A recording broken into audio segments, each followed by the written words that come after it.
Hola, mi amigos! Lucas here for our Spanish viewers. It's the weekend, and that can only mean one thing. Luke is shirking his responsibilities, and he's playing Warhammer while he's supposed to be babysitting his son. So with a baby in one hand, dice in the other, and a camera kind of balanced precariously between them, oh, it's Warhammer time, baby. This episode of Warhammer Weekends is a pretty cool one. My buddy Eric from work, he's a 40k guy. And so we go back and forth yelling at each other about their game being stupid, the other one's game stupid, blah, blah, blah. We decided we would actually teach each other the other one's game. So he wanted to play fantasy, and he really wanted to play Ogres, which is great. Ogres are pretty fun, and I think the low model count, kind of bigger guys, just seem a little more manageable off the bat, and it kind of rings true with 40k. Actually, it's odd. He plays the orcs in 40k, so I kind of expected him to want to play the greenskins, but no, he said Ogres.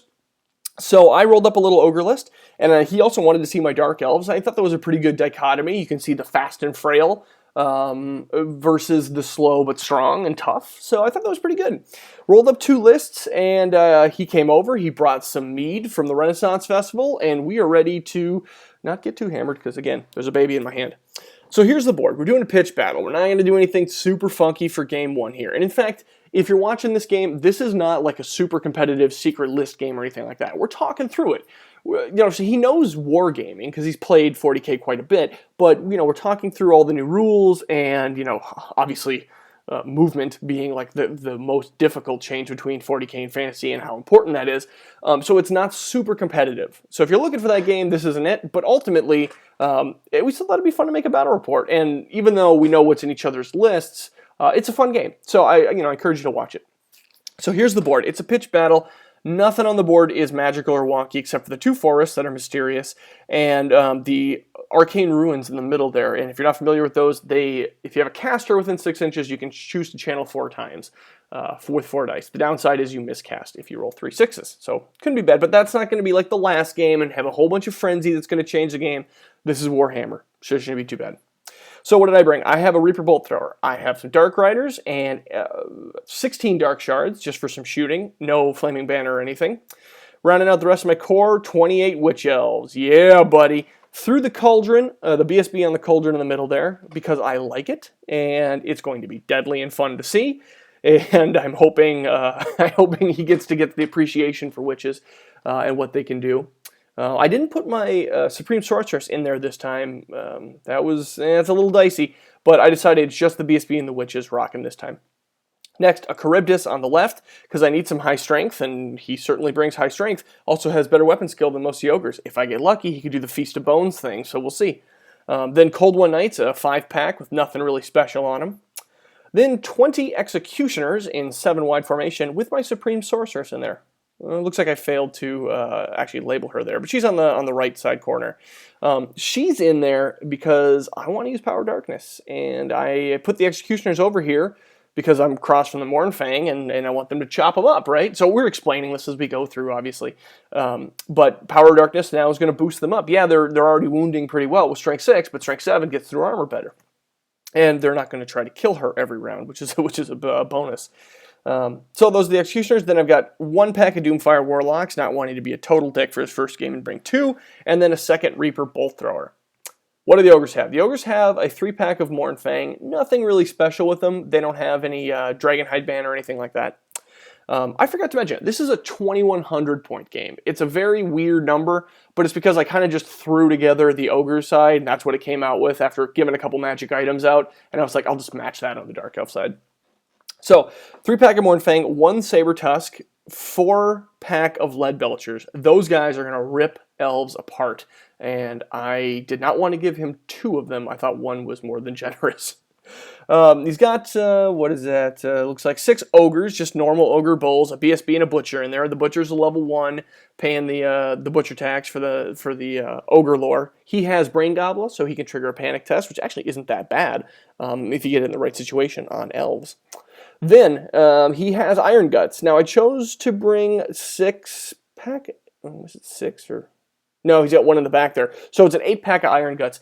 Yeah, that might not be the best choice, but it's also not that bad. You're already wounding Elves pretty well with Ogres alone. You might not normally bring Guts, but I have a couple things that actually have high toughness between the Cauldron, the armor saves on the Cold One Knights, the Charybdis. So I don't think that's lost at all. And then he chose the grouping where he wanted the characters, and so he put his level 4 Slaughtermaster in there. He's rocking a Dispel Scroll. No, he's not. I'm sorry. The Butcher has a Dispel Scroll. He has the Grut's Sickle because I thought it would be a really fun item for him and help him just kind of really see magic and how much he changes fantasy with a +2 to cast. And then we made a special rule where if he accidentally rolls the boxcars, we would just pretend that didn't happen and not immediately lose his Slaughtermaster. He chose the Lore of Heavens after talking through it, and I think that's a good choice because you've got really fun stuff like Chain Lightning and the Comet, and then you've got good buffs and debuffs. And I think that's just a fantastic lore for Ogres, and it's going to be good. It's going to show him a good cross-section of what magic can do. And then he's got a 4-up ward. An Iron Blaster in the back because you got to have one, and he can shoot the Cauldron, he can shoot the Charybdis, he can even, if he needs to or gets down the flank, make some decent shots, and it's still a Chariot, so that's good. Then the Stonehorn. Frankly, he's here because I painted him. But the Stonehorn, hear me out, is actually pretty decent against Elves because he's got all of his attacks when he charges are up front on the impact hits, and you can just devastate the Elves with that. And then the Thunderstomp's really strong too. He's also toughness 6, so I mean, yeah, that's kind of hard to get through with a 4-up armor save. And if I decide to shoot at him with my bolt throwers, he has that special ability that rounds down multi-wounders. So cuts him in half, rounds him down. So, you know, he could take a 2 to a 1. And it's not that bad. It's actually not that bad. So I like the Stonehorn. I always have. Then a second Saber Tusk. We're going to kind of teach him the chaff game. That's the goal. So we roll. It's Ogre turn 1. We basically just have him. He moves his kind of Stonehorn. He moves his Saber Tusk up over here, and we talk about.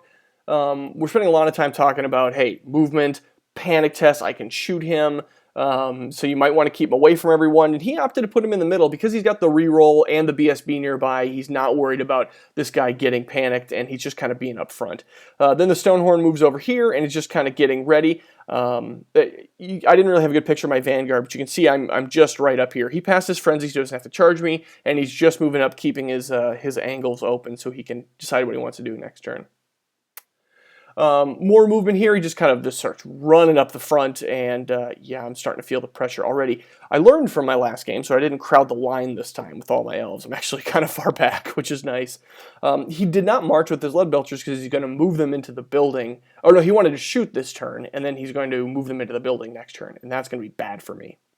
The Saber Tusk goes right up and over the fence, and then the Mournfang come up, but not their full movement. They're just kind of keeping themselves with a lot of options. So we're going to magic 8 dice to 6. He uses Grut's Sickle, and he's always going to use it, and he's never going to have a downside, so that should be fine. First, he throws 3 dice at the Comet, and we decide to use a 40k model because we want to make him feel at home, and I dispel it, so we don't have to worry about that. We kind of talked about placement, and he was like, I wanted you to have to come into it or to back up, and yeah, I thought it was pretty fun. So I dispel the Comet, it's gone. He does a 3 dice Thunderbolt on the crossbows, and no, I'm sorry, he does Curse of the Midnight Wind on the crossbows first, and I failed to dispel that, and then he does a 3 dice Thunderbolt on the crossbows with the rest of his dice, gets 6 hits and 5 wounds, so they're nice and toasty. I still have a lot that can shoot that dog there, but yeah, now I'm rerolling 6s too, and you know, if I move at all, I'll need 6s to hit. So it's a really good synergy going on there. During shooting, first he throws out 15 shots from the Lead Belchers, and that's where I'm like, oh crap. Back up Doomfire Warlocks. I get really lucky. He gets 5 hits. He gets 4 wounds, and I ward save 3 of them. So I count myself super lucky getting away with only 1 wound there. Next, the cannon takes aim, and we talk through who you should shoot at, and he goes right for the BSB and the Cauldron. Fails to wound the BSB, but wounds a Cauldron, and thankfully only multiplies to 3 wounds. So my Cauldron is still alive. A couple wounds left on him. That is the end of the first turn. Just a blurry picture to show you. And we go to Dark Elves turn 1. Okay, the Dark Elves, I move up. I'm right in front of the Stonehorn. I'm blocking him here. I'm hoping he fails his frenzy, or he has to charge me. He can't get around me. And yeah, he's right up on me, but I've got Swift Stride and he doesn't, so I'm not too worried. I think I should be able to get away. We'll see. I first off charge and use my Charybdis's Terror to panic the dog.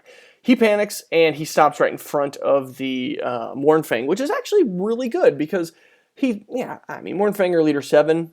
he might have panicked, but in this case, now he can't charge. He can't make a long ogre charge at all because the guy's in the way. So I actually prefer that. And he's probably going to flee through it next turn anyway. Yeah, I think that's the best. So then I make a leadership test with my general nearby and redirect into the ogres. And so I think about this. I can't actually complete the charge to the Saber Tusk. It's too far now. So if I fail the charge, I'm going to be blocking the executioners, and I'm going to be giving my flank to the ogre bulls, and I don't want that. I mean, it's not that bad to give your flank to them there, but I'm definitely going to die. As opposed to if I choose to go in now, I will probably still die, but I might be able to take his BSB out. So that's what I decided to do, and I've decided at this point I'm going to lose the Charybdis, but let's go eat that BSB if we can. So that's what I'm thinking. That's it for this slide.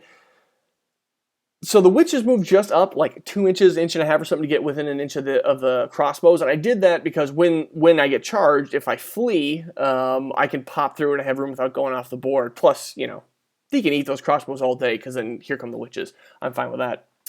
I moved the Doomfire Warlocks back away from the house because I am terrified. And so they're just kind of hiding out back there. I don't know what that... Oh, that arrow just shows that the other dudes just kind of moved up to make room, and then the Doomfire Warlocks come in right behind them.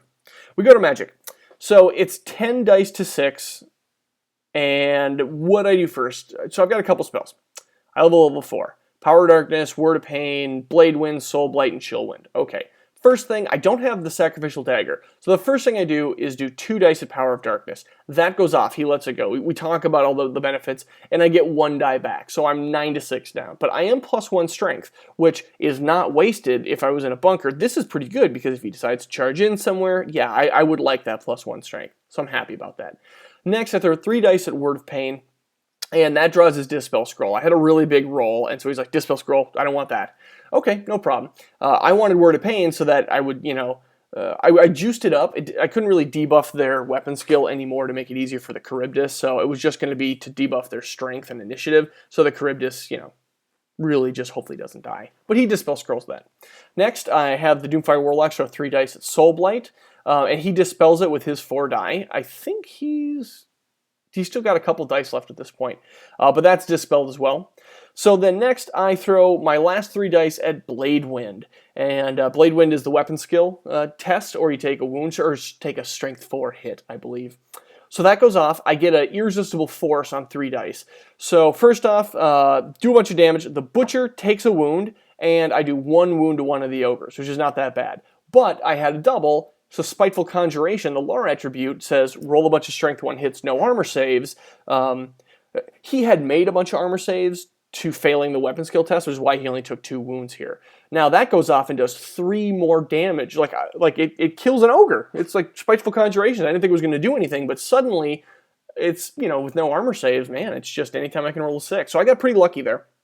However, I get lucky again, and I miscast, and I roll high, and he rolls for the level, it's the lose levels on your caster, and I lose only 1 level, thank God. I was very worried about that. I only forget Blade Wind, which is okay. It's a nice spell to have. I would have much rather had Chill Wind forgotten, but I'm never going to cast that.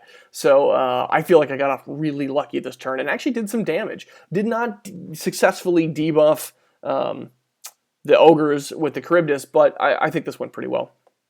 So we go to shooting. I kill the dog that was sitting right up front there, and he panics. He actually panics his big block, but with the BSB nearby, he's able to make it and not run on the reroll. So definitely making me want to kill that BSB. So we're going to close combat. The Charybdis flubs his rolls, and it's 3s for me to hit, and I only hit with 1. I do wound, and I wound the BSB. He doesn't make a save. And he swings back and only does 2 wounds back to me. Actually, the entire unit only does 2 wounds back to me, which was actually really nice. I end up losing combat by 3, I think. But I stick because I'm within my general's range. That's nice. And that's when I realized, yeah, I might take the BSB, but I will never break that group because they're always going to be steadfast. So here's a picture of the end of the turn, and you can see where the Mournfang are blocked by that dog. I don't know if that was kind of hard to see earlier. We got Ogre turn 2, baby. All right, so the Ogres are up, but what's going to happen? First, the Stonehorn charges my guys. I'm right in front of him, he has to, and I roll a 1, a 1, and a 2 to get away, and he, even without Swift Stride, runs me right over. That's okay. They're Dark Riders. That's what they're supposed to do. Next, he declares a charge on the crossbows. I stand and shoot, but he's put Curse of the Midnight Wind on me. And so all of my sixes, that I had 6 dice that came up sixes to hit, and then like 1 or 2 was also to wound. I had to reroll all of them. I didn't get anything. That worked out pretty well from him. Yeah, I might have dropped an Ogre, maybe not. Wouldn't have been that many wounds, but it was nice not to have to take any. You know, I mean, that was a really good spell.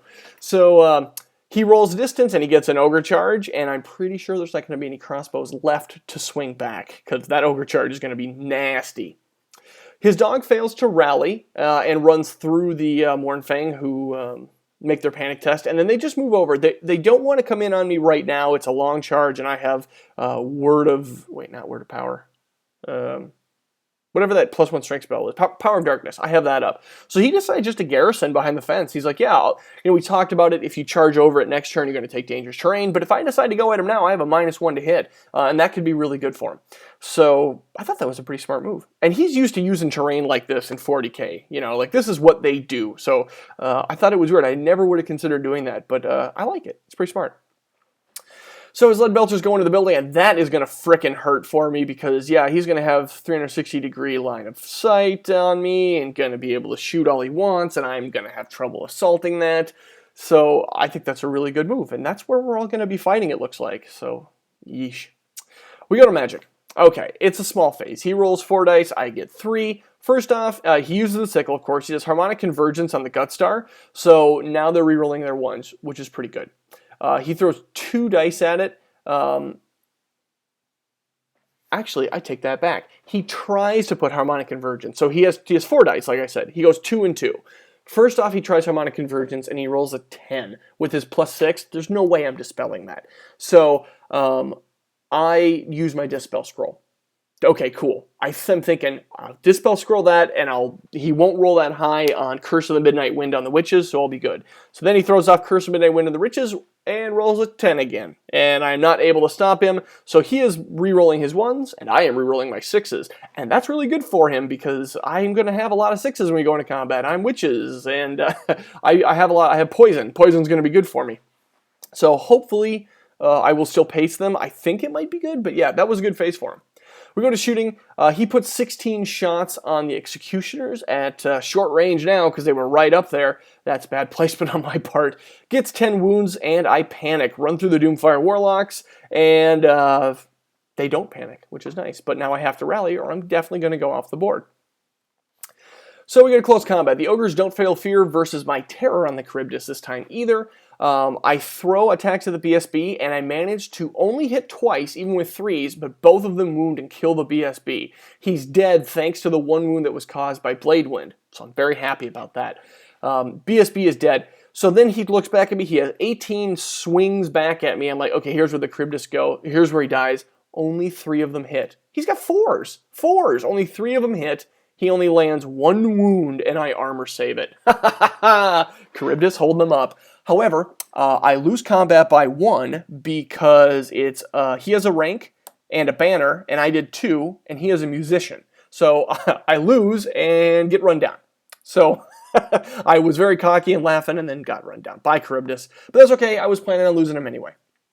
So there are no crossbows left. The Ogre charge did 10 wounds. I had 11 guys. The one guy left, peed his pants, tried to swing, and missed, and then we just removed him and said, let's not roll it. He's definitely dead. So he decides to overrun into the Witches, and we talked about it. It's not going to be a good fight for either of us, but if he decides to overrun the Witches, he could get, he's going to get impact hits, and he could get an Ogre charge again. He didn't. But if he just stands there, he lets me charge him, and now I get impact hits on him with my Cauldron, and he doesn't want that. There's just no reason to do that, and he's probably not going to be able to flee. He's like, yeah, the whole 50-50 thing being like 2 inches apart, no thanks. I think I'll just go into combat and see if we can't buff. So yeah, that's his plan. I don't know what's going to happen there. I think it's going to be bad for all of us, actually, but I'm really hoping those Witches do well. And here is an end-of-turn picture. So we go to Dark Elf turn 3. Just a picture of how all locked up we hear in the big combats and nothing moves here. You can see the Stonehorn behind, after eating the Dark Riders, had turned got his free reform and is now facing. So we're going to have to be decisive here real quick because that Stonehorn's coming in. So I'm going to charge the, so what am I saying? What's my note saying? I can't even read this. Oh, yeah. Okay, so here's what it's saying. I decided to charge the Ogres because I think I can do some damage. I know he's going to be Steadfast, but he doesn't have a BSB, so it's going to be Steadfast 8. And, I wouldn't mind. I got nothing else going on with these guys right now. I can pull them back and wait for that kind of bait charging of his Mournfang, wait for them to come in. But I'm like, no, let's have some blood. And I'm going to get a lot of attacks. Maybe I can debuff them, I'm thinking too. So that's why I decide, make a charge and go in. I'm hoping to get off Bubble Blight or something. So I make my charge in, no problem, and then my Doomfire Warlocks move over here, so they're away from the Mournfang, and I'm now able to get some debuffs off. We go to Magic. I roll a 6 and a 1, so I have 7. He channels twice and beats me on the dice, so he has 8 Dispel to my 7. He's a level 4, and I'm an effective level 5 caster because I'm on the Dark Magic with my Sorceress. So first, Word of Pain on 4 dice on the Guts. And so it's coming from off screen because that's where my Sorceress is. I roll a 5, a 5, a 5, and a 4, which is great. He tries to stop it with a good number of his dice and fails, and I don't remember how many he is. So this Word of Pain lands and only does 1, unfortunately. So he's debuffed, 1 strength down, 1 initiative down, 1 weapon skill down. That's helpful, but it could have, he could have been like 1s across the board, basically. That's why I think he threw all of his dice, or a good chunk of his dice at it, because he really did not want that to happen. The lore attribute goes off, and actually kills, just does 1 wound. But, oh, that's right, that 1 wound it did kills an Ogre, so who had already had 2 wounds on him. So when the impact hits happen, one of them will be 1 strength lower. 2 strength lower now because of the spell. That's all for this page. So I throw 2 dice of Power of Darkness, and I get it off, and it returns 2 dice back, which is awesome. It's just a free +1 strength for this unit in case we decide to charge, or he decides to charge me in the next turn. I'm very happy about that. Next, I throw 2 dice at single Bubble Blight because I only have 2 left. I can't bubble it, but I decide to throw it in. The more I think about it, the more we talk about it, the witches are going to do well. I've decided on the Guts. I'm just going to put it on the cold ones. They're the ones who are going to need the help. And it goes off. So these guys are soul blighted, and that was a pretty good magic phase for me. We go to close combat, and I do 7 wounds to him. It's basically just because of Soul Blight, because he's debuffed. That's what, these guys have rerolls, and I'm charging in now, so I have the strength 6 on the charge, I think. Yeah, so I get 7 wounds, that's great. He does a few back to me, but I armor save them. Thank God for Soul Blight to actually keep my armor. All but 1 gets through. So that's not bad. He's still Steadfast 8, but he does stick. So, yeah, we tried. Hopefully I can keep that going, but now I don't have the Lance bonus. So first, the impact hit, and he doesn't get an Ogre charge, like I said. He gets 3 wounds on the impact hits, and I ward save 2, which is pretty great. Now it's time to swing at initiative. Wait, it's actually time to swing and always strike first before initiative. Yeah, baby, I freaking do 18 wounds. Now, that's 18 wounds with a whole bunch of rerolls. Rerolls upon rerolls, because I pick up my dice and I roll them. All the 6s I have to reroll because of Curse of the Midnight Winds. All the misses I have to reroll because I have always strike first. Then all the wounds, once you pick up all those and we have the wounds, I roll them. I have to reroll the 6s because of Curse of the Midnight Wind, and I have to reroll the missed wounds or the failed wounds because of the Cauldron of Blood. It's awesome. All said and done, 18 are dead before they get to go. Oh my god, it's freaking amazing. He does no wounds back to me, targeting the Cauldron, which is great, being debuffed and everything. It's awesome. I'm very happy. Oh, no, he wasn't debuffed. He was buffed. I just get lucky with my ward saves. So he takes off. I only go like 4 inches forward, and that's it. He's out of there. Now, can any of you see the problem with this picture? Because I sure as shit can. I am in big, big trouble now. That is going to be a whole bunch of impact hits on my flank, which is going to just nasty be bad. If he does not do poorly here, I am in big trouble. I sure as shit saw the problem here. I was like, go witches, go. Either don't go at all or go really, really far. And sadly, they just stopped right there. And his entire unit has conserved those points. God dang it. So here's a picture of the end of the turn. And with the exception of my flank being open, this is where I feel like I'm doing quite well. Well, now we go to Ogre turn 4. What's going to happen? Boom. Not only do I get hit in the flank by the Stonehorn, which I did see coming, I totally did not see that the Mournfang could see my unit around the building. Like, I saw, oh, they're garrisoned behind that fence. They can't see me. We get down, we look. No, they can see me. And he does one of those whole, like, here, let's go to the instant replay. Let's see what's happening here. He comes in a 90-degree turn, gets in perfectly. I say perfectly because he can only get 2 in there, just on the way combat was.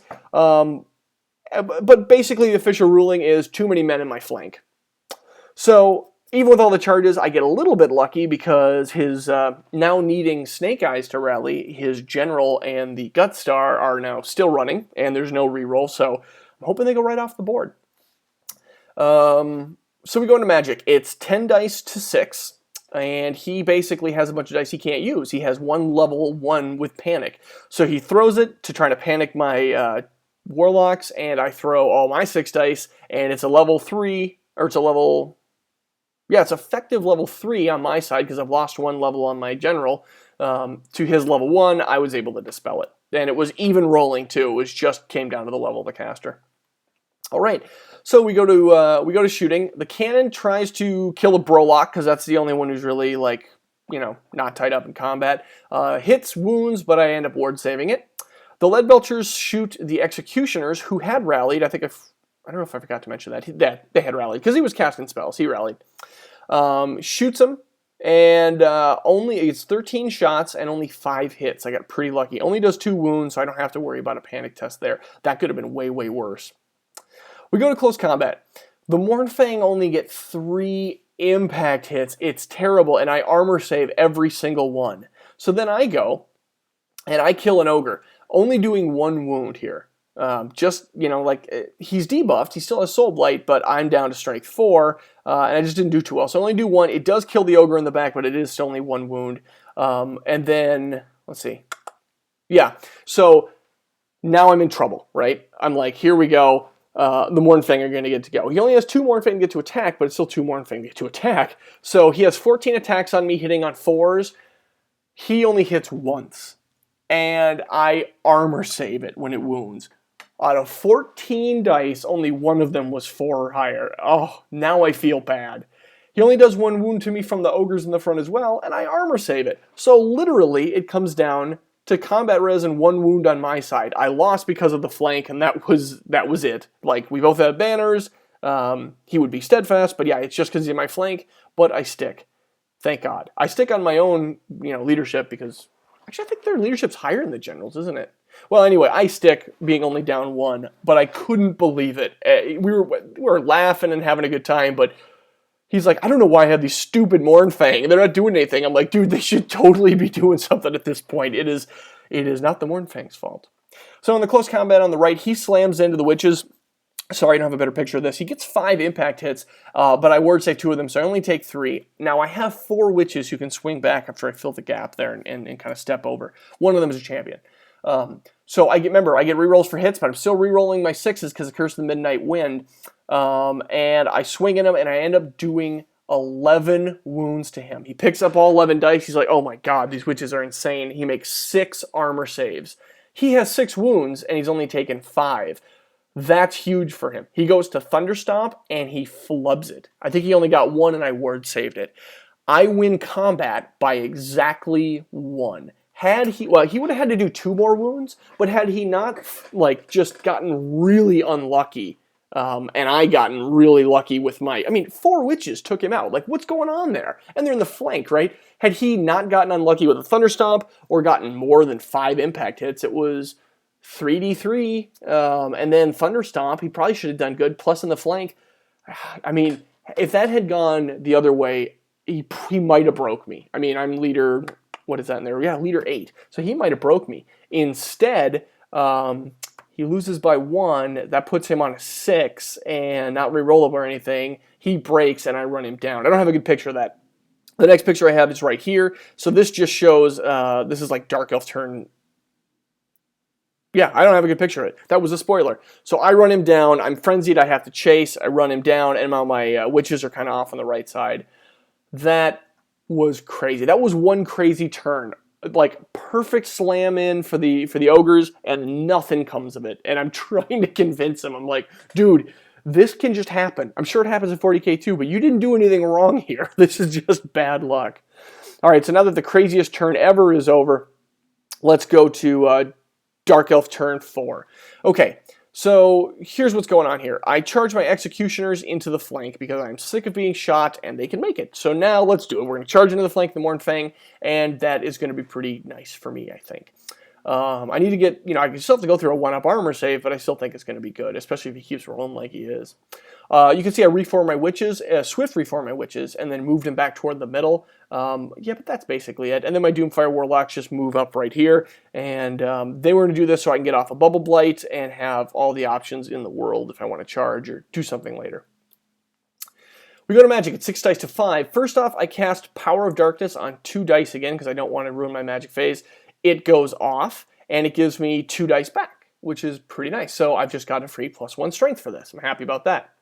We go to the rest of Magic here. Apparently I didn't take notes on this. Well, however it breaks down, this is what happens. I throw my dice at Bubble Blight, and I think I threw everything at Bubble Blight. Yeah. Yes, I did, because I had 6. I lost 2. I gained 2 back. Throw 6 at Bubble Blight. Boom, it goes off, and the range is perfect. He's not able to stop it. And so these 2 units are both -1 strength, -1 toughness. And at this point, he's really starting to hate the the Brolocks. He realizes how bad they are, and he's like, yeah, I think you were right. This is that one really shitty unit that everyone gets that you're all like, why did Games Workshop make these? But I'm really enjoying it. He throws his... So let's see. We go into close combat. Do I have a better picture of that? No, we go into close combat. I do... Sorry, I got out of order here. Yeah, we go to close combat. I do 4 wounds from the knights. The Supreme Sorceress actually steps up and does 1 wound, getting by the armor save. He just rolled a 1, so she clocks him for 1. The 4 wounds were forward, and then the Supreme Sorceress obviously hitting the Mornfang. The Executioners do 5 wounds. Oh yeah, so this is the slide I should have been on. You can see it's 4 from the Knights, 1 from the Supreme Sorceress being a champion, or a total bitch, depending on how you look at it, then 5 wounds from the Executioners, and he throws all his attacks back at the Supreme Sorceress, and does 3 wounds. I word save 1 of them with my 4-up. Thank God my Supreme Sorceress is still alive. Very, very happy. He needs to make Snake Eyes now on both of these. His Ogres going in the front didn't end up doing anything to my armor save as well, especially being debuffed. And he breaks, and I make the wrong... So you can see where he's breaking here from both units, and I make the wrong call and decide for some reason, without really thinking, I was going to send the infantry at the guy with Swift Stride and the guy with Swift Stride at the infantry, and both of them fail. You can see where they ended up. That's fairly pathetic. It's just an end of turn shot right here. Just a picture of the end of turn, yeah. So we go to Ogre turn 5. Ignore the fact that his general is facing us. We had forgotten for a moment that he's on Snake Eyes to rally, and so he doesn't. He's going to be where the tip of that arrow is in a minute when we figure that out. The Mornfang actually... Oh, so, okay, in the rest of movement, remember his general is on the other side there. That'll show in a minute here. He moves his lead belcher up so he can shoot at the witches and try to take out that cauldron for the points, which is a pretty good idea. The Mornfang rallies, which is really nice for him. And then here's a picture showing, like I talked about earlier, where the general actually, ends up. So it's odd. His level 1 and the Ogres are not on Snake Eyes. They are not under 25% just because they had fewer numbers, but his general is. So I need to let his general run off the board and target stuff like the Doomfires at that level 1 to get those points. We go to shooting, and his MVP lead belchers do 3 wounds to the Executioners. I'm lucky it was only 3. Could have been 4, 3, 4. Oh, it was like 3 dead people there. Anyway, yeah, it triggers a panic because I think I only had like 8 left, and I'm panicking again. And now I am under 25% of my starting number, so I am also headed to the end of the board with no hope of rallying. Oh man, it's pretty fun. So yep, there I go. His cannon takes aim, and he's aiming to go down the flank of the witches and take out the cauldron. He finally does the remaining wounds needed on the cauldron, and then kills 3 more witches. Hits 4, kills 3, because I word saved one of them. Maybe I didn't word save, maybe he just failed to wound one. Yeah, because I think the cauldron was dead at that point. So yeah, the cauldron's gone, he has the points for the BSB, and now, you know, he's not having to worry about the super frenzied, crazy witches, just normal frenzied, crazy witches. We go to Dark Elf turn 5. Everything's moving pretty quick now. You can see I could not be bothered to rearrange my witches. It's because they rank up so poorly, and I'm using like 2x2 proxies that I just wanted to leave them where they were. I don't think it's going to matter anyway because it doesn't look like they're going to get into combat. But I just start moving up the middle, and I'm ready with my Doomfire Warlocks to shoot. I'm bringing my cold ones here right up so they can see the Mournfang if I want to charge later, or I'm taking a charge to the front if he decides to. But, you know, I got a good armor save. Not too worried about it. Maybe I should be. But yeah, that's basically it for Dark Elf turn, and the witches have come right to the middle. So we go to... oh, this just shows that I need Snake Eyes to rally, and I did not roll it, so I am on my way to the edge of the board. One more turn, and I am going to be gone unless I pull something out of my butt. And we go to Magic. So basically, the only thing we really have going here is Doombolt. That's about all I can do. There's no one really to debuff. So I throw, like I said before, his general is running off the board, needs Snake Eyes. I'm not worried about that. He's gone. So I decided to do Doombolt on his unit and get lucky, blow them both to hell with the super juiced up Doombolt. And so now I've got the points. I don't have any pictures of this, but we play it out to see what the last turn would be because it was pretty quick. His general fails to rally and runs off the board just like we thought. And then he decides not to go into the Mournfang because he's kind of scared of the elves. So he conserves the points there. He doesn't get any points from shooting the cold ones or, you know, with his, he shoots, I think, with the cannon, and with the lead belchers, and he just didn't do very well. So he didn't get any more points there.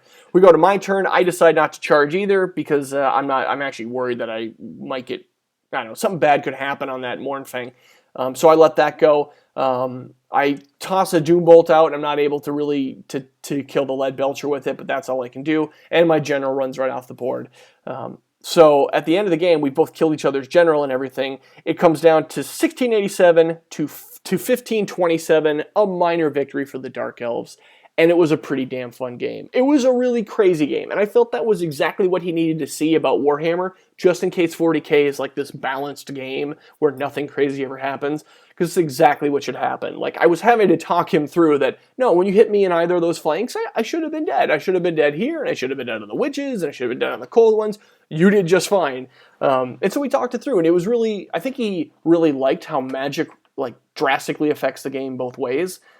He really was, he said, unlike 40k, he was really like kind of stressing over the movement phase, because in 40k you can move in multiple phases. You don't have to plan everything all at once. Not only do you have to charge and determine who you're going to go into and what happens if you fail, you need to keep your front 45 facing where you want and be mindful of where other people can be in your flanks and rears and your front, and it just takes a long time. And I said, absolutely, that's why fantasy is a stressful game. Even playing one, you're just tired. You know, you're tired at the end of the game.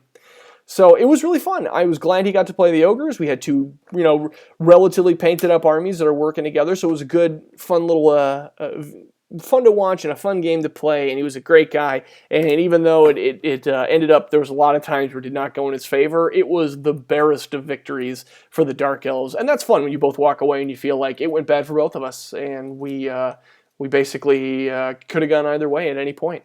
So that is the game. Hopefully I'll keep this whole weekend, watch the baby, and play Warhammer thing going. And in the meantime, we'll be painting my Dark Elves. Thanks for watching, my friends.